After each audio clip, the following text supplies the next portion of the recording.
Revelation chapter 11, verse 14. The second woe is past, and behold, the third woe cometh quickly.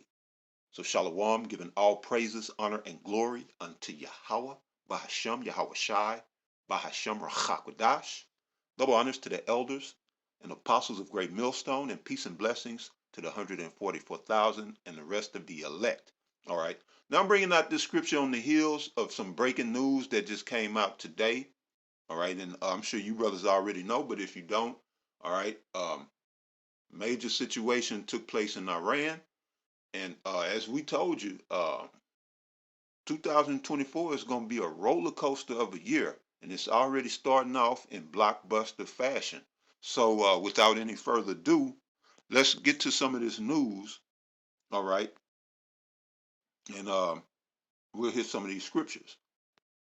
Back with the Fox News alert, Iran is now saying more than 70 people are dead and 170 hurt in an explosion at a ceremony honoring the life of Qasem Soleimani. The so-called shadow general was killed in a U.S. drone strike 4 years ago. Trey Yinks is live in Tel Aviv with the latest. Trey, what can you tell us? Yeah, hey, Brian, good morning. We are following this breaking news out of southeast Iran, where a pair of explosions rocked a ceremony marking the 4-year anniversary of the death of Iranian General Qasem Soleimani.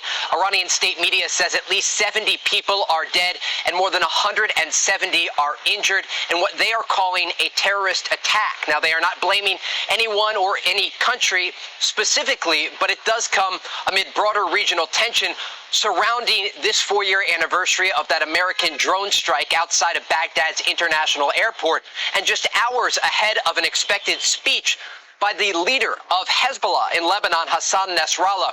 It also comes just hours after an Israeli drone strike in Lebanon, just south of the city of Beirut, killed the deputy commander of Hamas, and it also comes amid regional tension following the developments on the ground here, day 89 of the war inside Gaza.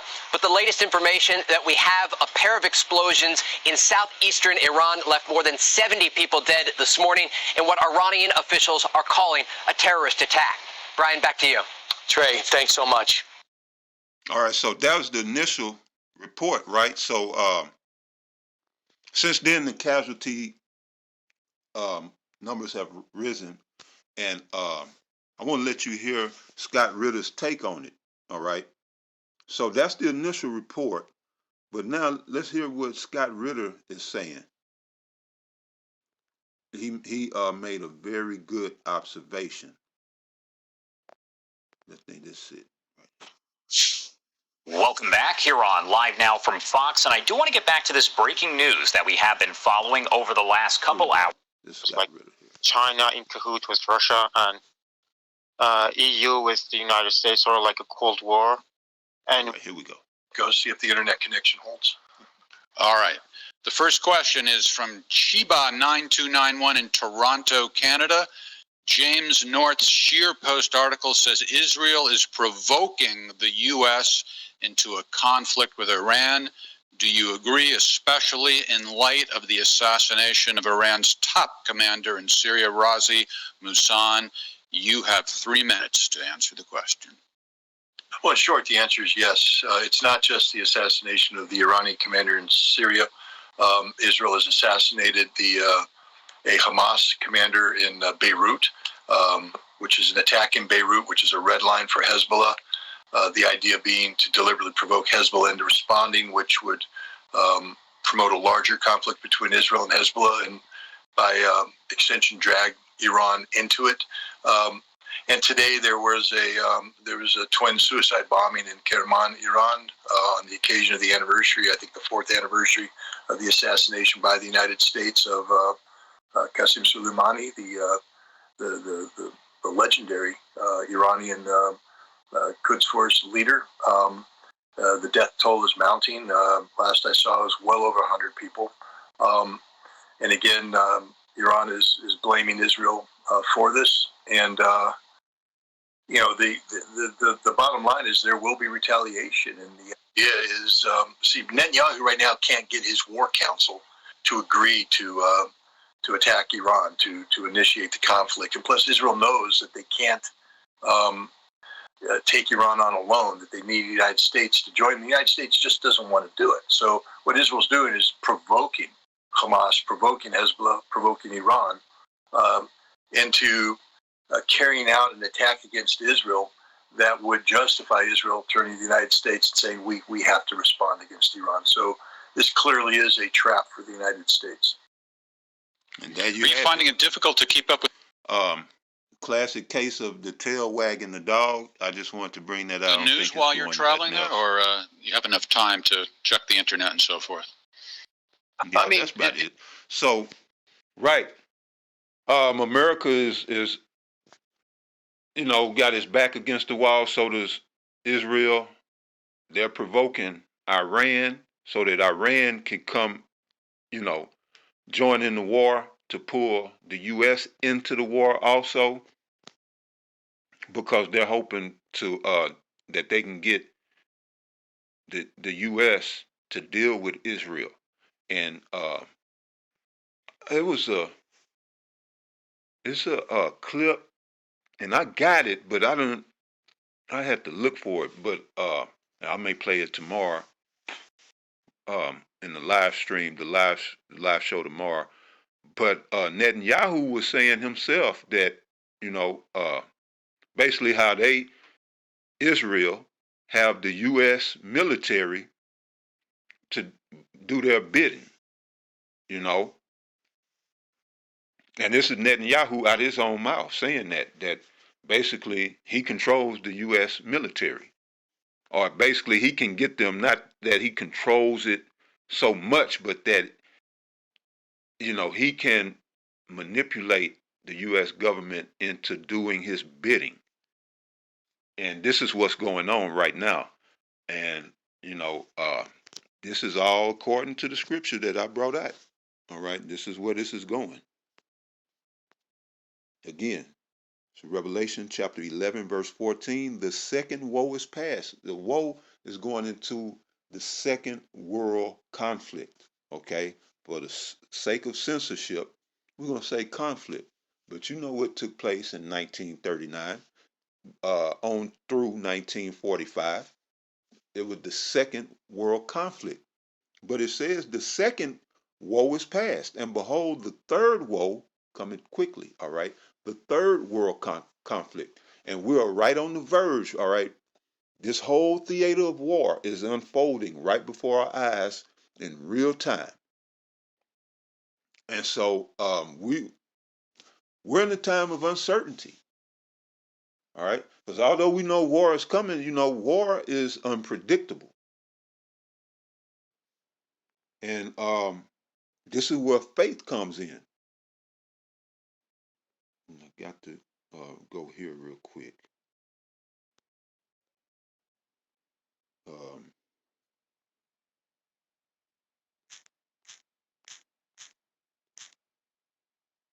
Bring this out. This is Luke chapter 18, verse 8.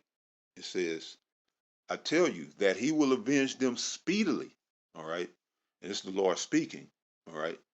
He is basically the Lord himself. He's referring to the Most High, but the Most High is going to do it through Yahweh Shah himself. All right. I tell you that he will, matter of fact, let's get 7. Luke chapter 18, verse 7. And shall not the Most High avenge his own elect, which cry day and night unto him, though he bear along with them? All right, so we're talking about the Most High. Okay? He's going to avenge his elect, whoever they be in this earth. Those men that sigh and that cry for all the abominations that be done in the world, that be done unto them, that be done unto their family, that done unto their children, just all of this shit. It's a vexation of spirit and abominable. And the hopeful elect, this is why Daniel says what it says. In the 7th chapter, we'll get that, Lord will, just a second, but it says, and shall not the Most High avenge his own elect? All right? Because the elect, all of Israel. All right? But the problem is, all of Israel is not sighing and crying. the elect are sighing and crying. You got 2/3 of our people that don't have a problem with it, no issues at all with this current abominable system. All right. Some of them, you ain't gonna get them to say nothing bad about this place. You know, they're joined in league with this system, with Babylon, with Esau, and all of his wicked and evil doings. But it's the elect that's sighing and crying that the Lord is getting ready to avenge. All right? Because we sighing and crying for injustices. You can't get a fucking break in Esau's kingdom. It says, which cry day and night unto him, though he bear along with him. Now, verse 8, it says, I tell you that he will avenge them speedily.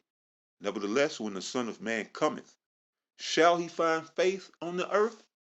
All right, when he comes, shall he find faith on the earth? And that's just a testimony to how bad things are going to be. All right, because there's hundreds of millions of people talking about how they love the Lord. All right, in the truth, outside the truth, everybody love the Lord.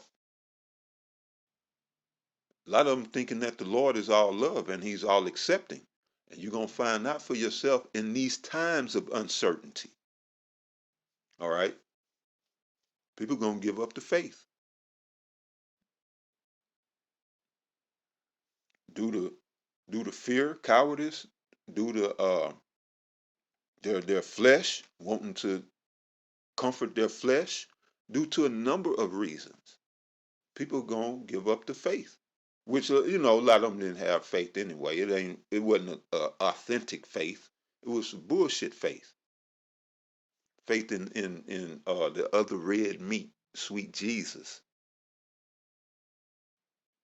You know, but again, you will have those who are so-called in the truth give up the faith.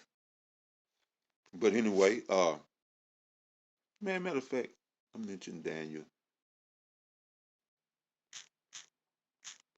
This is why we sigh and we cry. All right, this is Daniel chapter 7 and verse 25. It says, "And he shall speak great words against the Most High." He being Esau, Edom. All right. Yeah, it's talking about that fat horn that sprung up and it uprooted 3 of the other horns of the 10 horns. So let's jump up to verse 23. Daniel chapter 7, verse 23. Thus he said, the fourth beast shall be the fourth kingdom upon earth, which shall be diverse from all kingdoms. All right. The fourth, that's the Roman Empire. It's diverse because Rome never set up a king or a monarchy of any type. All right. They elect leaders. And that's diverse. No other, you study great empires throughout history and you'll see kings or, supreme rulers, dictators. You see one man. But this fourth beast, they rule by Senate. All right. So that's America in this setup today, Esau's setup today, this revised Roman Empire. This is the fourth beast. It says, we shall be diverse from all kingdoms and shall devour the whole earth. Is that not what they're in the midst of doing right now? They're devouring the entire earth. All right. From over there in Holland. All right. Stopping farmers from producing. Holland is like the breadbasket of the world. They tow up Ukraine, which was another breadbasket of the world, and you people out here eating non-food, all right, mystery food, bread made out of bug meal, all right, because when Klaus Schwab said you will eat the bugs, he wasn't talking about we're gonna give you a plate of bugs. No, they putting it in the bread now, certain other food. They're They're incorporating it into your food system, or the food chain. All right, but they are in the midst right now of devouring the earth. This has been since their inception, their NWO plan to take over, for globalization, and that's what this is talking about. One word: globalization. All right, and shall devour the whole earth. All right, nobody wants this devil, but he imposes himself. All right, it's like a lion or a tiger, pouncing on you. Well, this is what they do. They pounce, they devour. It says, and shall tread it down and break it in pieces, the entire earth. This is why the earth is destroyed right now. Verse 24, and the 10 horns out of this kingdom, right? And that's the EU, the 10 horns, the 10 at its core, the 10 founding countries of the EU. Now we know there's more than 10, but the core countries go back to the EEC, which is the European Economic Community. All right, which I may be able to name a few offhand. I don't have my notes, but it would be Belgium, Netherlands, France, Luxembourg, Germany. That's 5. Italy, if I didn't say Italy, Ireland, said France. We got Denmark, Britain, and damn it, I know it's right at the tip of my tongue. I'm missing one. Dang it. But basically those are it. Now just to be on point, let me go look real quick. I want to say,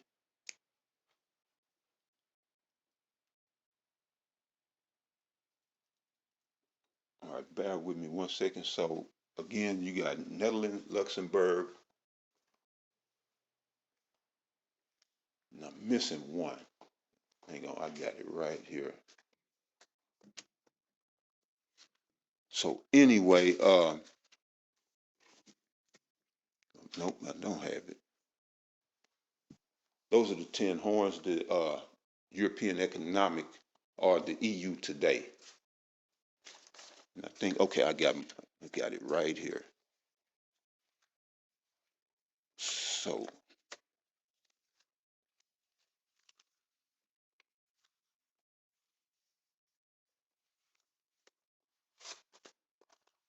nope. No, I don't have it on deck. But anyway, reading on.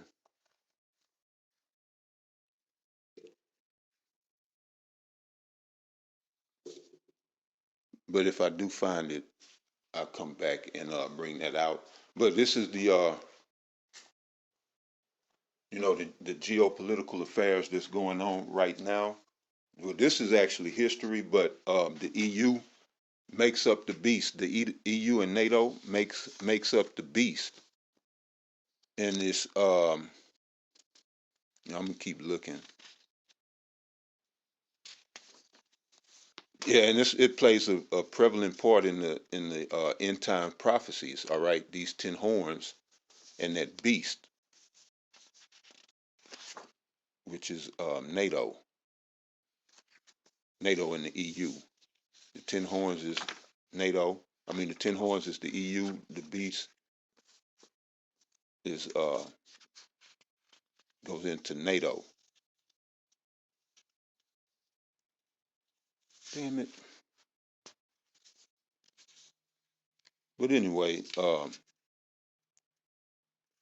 yeah, Belgium, Netherlands, Luxembourg, Greece, Italy, Ireland, France, Germany. I think that's who I was missing. Germany.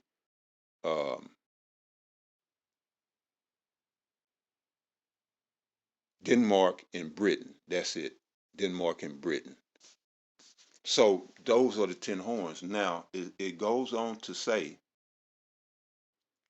well, reading 24 again, and the 10 horns out of this kingdom are 10 kings that shall arise, all right, from those 10 countries that I just named. Um, and another shall arise after them, and he shall be diverse from the first, and shall subdue 3 kings, and that's America. That one horn that came up and was America. The 3 kings that it subdued was Spain, England, France.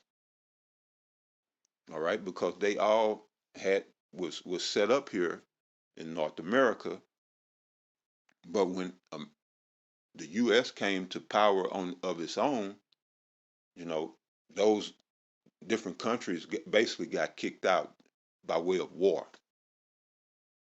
All right, and again, that was Spain, France, and then last was England.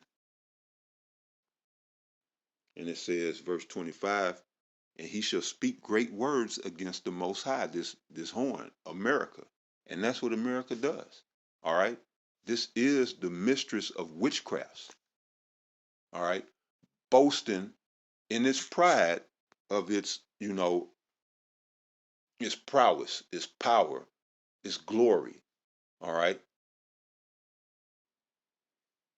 How magnificent and superior it is against the Most High. All right. So it says, and he shall speak great words against the Most High, and shall wear out the saints of the Most High. And this is why they sigh and they cry. All right, you can't get a break. They won't give you justice. Okay? I was telling brothers about, you know, um, it had to be Ishmael at the corner store selling old shit. Sold me some old crackers, and I went back up there, and he wouldn't even give me my money, saying it was open. Well, how else would I know that they're stale unless I open them and taste it? But he didn't think enough of me as a person, knowing he's got this old shit that he's selling, to say, you know what? I'll give you your money back, man. No, he's it's open. I can't take it back. And I'm just throwing that out there to say, we don't get no justice here. Now, had I been an Edomite, he'd have probably got more than what he paid for them crackers back. Because it's us, is fuck you, get the fuck out of my store. So and I almost whooped his ass, but I just put the curses on him. But this is what I'm talking about. We constantly sigh and cry. We can't get a break. Like, how I'm gonna come up? You think I'm trying to scam you on a $2 bag of crackers, $3 bag of crackers? I'm trying to come up. It is just the shit we got to put up with, and that's on a small scale, bro. I got stories. Yeah, I can be here till shit this weekend telling you some stories. We just can't catch a break, but that's cool. Because our rods of iron and our feet ain't gonna catch no break when we breaking our foot off in you heathens' asses. So just know that what go around, come around, like the old folks used to say. So we're gonna leave it at that. But this is why we sigh and we cry. It says, and shall wear out the saints of the Most High, and think to change times and laws, and they shall be given into his hand until a time and times and a dividing of the times. Right, we'll be in Esau's hand. Here in America, we'll be locked in bondage for 350 years. All right, a time represents a century. So it says until a time, 100 year, and times, 200 years. So that's 3, and the dividing of the time, which is half a century. And that's 350 years total that we've been in captivity here in Babylon. But the whole time, never getting a break, never getting justice. You know, you hear about Jake getting released out of prison all the time on from faulty DNA evidence, from them being locked up on faulty DNA evidence, but not being released to 20, 30 years later, you know. And you can only imagine the horrors that he may have seen and had to endure in that 20, 30 years. And there's no amount of money can make up for that. Not to mention, he might have left a family behind. Well, I'm sure you know Jake had family, but a family of his own. Miss his kids growing up, or just starting a family of his own. But yeah, this will be reckoning, and that's beautiful. Why I started off, well, not started off, but that's beautiful that we read earlier, Luke 18:8, because speedily will the Lord avenge His own elect. So, I want to do that. I think I lost all my precepts. So, but I know where I'm going. So we'll go here because you see, war is being prepared, and that horn, America, is a part of NATO, the major part of NATO. So the beast is at work. So this is why you got to go into these prophecies here. All right, now we'll go here.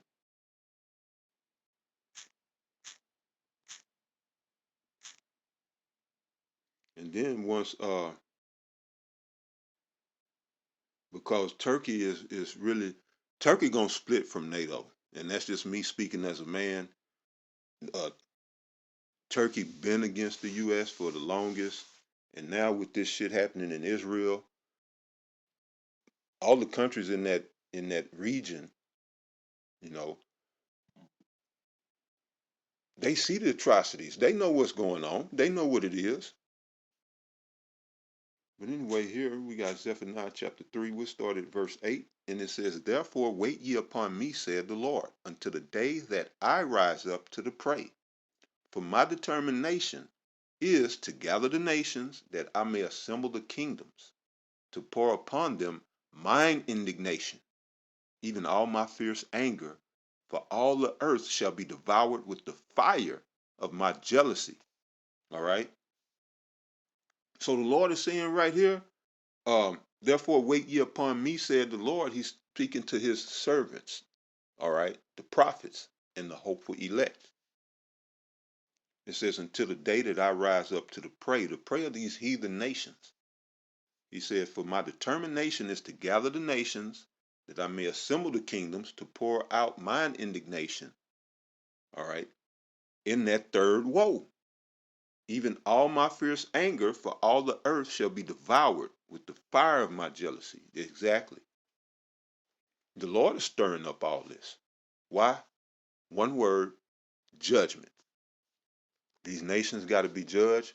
And the quickest way to take down the nations, you destroy their military. So if you want to do that globally, you get all of the world's military together in one place and bam, one-stop shop, baby. Lord gonna do a one-stop shop on all of these nations because they're militaries, because they all will be assembled in one place in the Most High's trick bag. And He gonna rain down fire and vengeance. It's gonna be a bloodbath, and that's putting it lightly.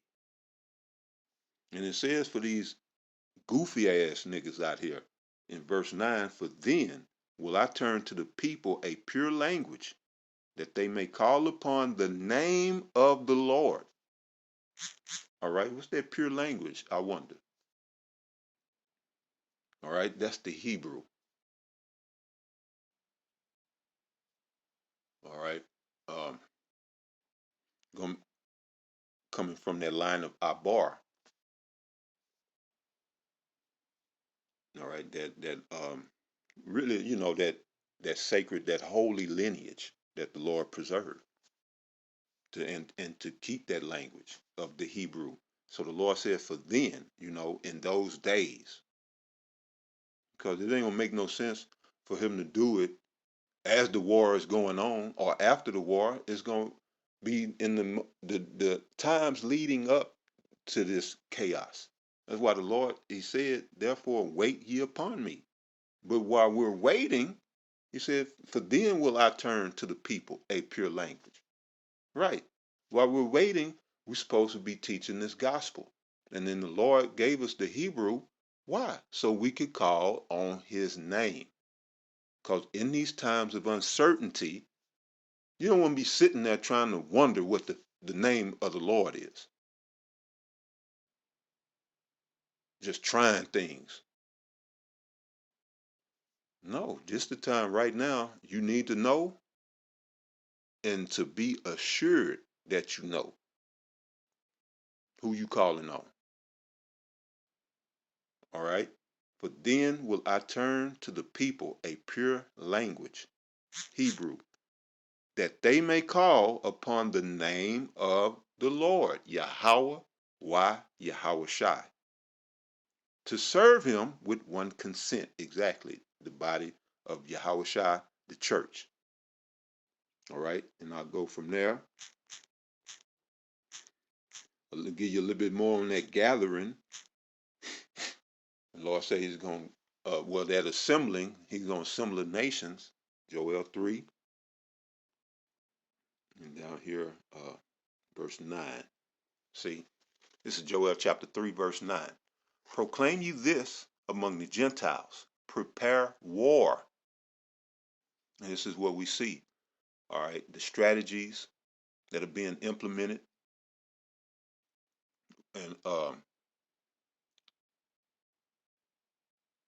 you got, just like Iran, positioning their warship into the Red Sea. These are all strategic tactics being employed because this is them preparing for war.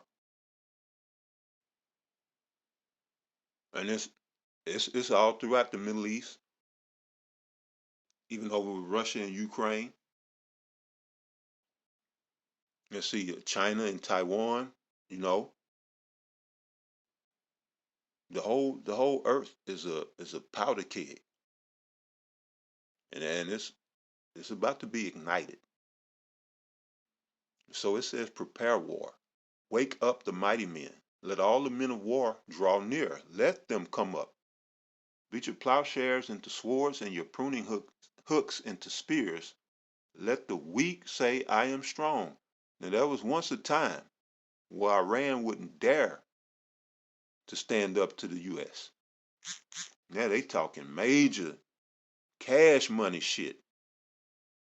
Especially when that last general died. Now, when Soleimani died, they vowed that they was going to get at America. And now this latest thing, and they just chomping at the bit right now. Because that's the fulfillment of this. This is just, they're just one of the fulfillments. You also had China, and then you think about it, in my day coming up, in the 80s, they was all riding around on bicycles and shit. They was a joke they had the military, but they didn't have the technology. They had the numbers in men, but they didn't have technology. They didn't have no major weaponry. They wasn't skilled in this modern day warfare. Now they a major player on this, international scale, this global scale. They are a major player on all fronts, militarily, okay, technologically, and financially. So yeah, saying beat your plowshares in the swords. All of this is them preparing for war. Amassing weaponry, amassing ammunitions. You speak about Russia, at one point they was coming out with a new missile every time you look around. They had a new missile they was testing putting out. Well, that's what this is talking about. Beat your plowshares into swords and your pruning hooks into spears. All right? Let the weak say, I am strong. Assemble yourselves and come, all ye heathen, and gather yourselves together round about thither. Cause thy mighty ones to come down, O Lord. You know, let the heathen be wakened and come up to the valley of Jehoshaphat. For there will I sit to judge all the heathen round about. So this is where the assembly will take place, in the valley of Jehoshaphat, or in the Hebrew, Yahweh Shaphat. So it said, let the heathen be wakened and come up to the valley of Yahweh Shaphat, which means the Lord's judgment, or Yahweh's judgment. For there will I sit to judge all the heathen round about. All right. And then it says, put ye in the sickle, for the harvest is ripe, meaning the Lord is going to be reaping souls, meaning killing people. Come, get you down, for the press is full, the fats overflow, for their wickedness is great. Then it says, what? Multitudes, multitudes in the valley of decision. For the day of the Lord is near in the valley of decision. And I just did a video going into this hopeful year of Jacob's trouble. Well, I was going into the day of the Lord. This is the perfect, and also, I think up in this chapter 2, up at the top of the chapter is you know, I believe it's here in Joel, but this is the perfect scripture right here showing you how the day of the Lord is going to be. And it says, multitudes, multitudes in the valley of decision, the valley of Jehoshaphat. For the day of the Lord is near in the valley of decision. All right. So that's the day of the Lord. Basically, that third woe. Jacob's trouble, the hour of temptation, and the third woe all represent the day of the Lord. Multitudes, multitudes, all right, of slain in the valley of decision. That's their decision, that's their judgment, is to be put to death. For the day of the Lord is near in the valley of decision. So, yeah, we're on the verge of this war, and I'm watching it closely, and it'll be, you know, probably for the most of this year, that's going to be the talk. Is this third woe as well as the MOTB, you know. But you know, the Lord gonna give us other stuff to talk about. But these are the main two prophecies that we look for: the MOTB and this third woe. And of course, as this year is dubbed, the hopeful year of Jacob's trouble. So those three major prophecies: Jacob's trouble, the MOTB, and the hour of temptation, and then this third woe. All right. So I'm going to cut it right there. I pray that you brothers will edify. So until the next one, y'all stay up. Shalom.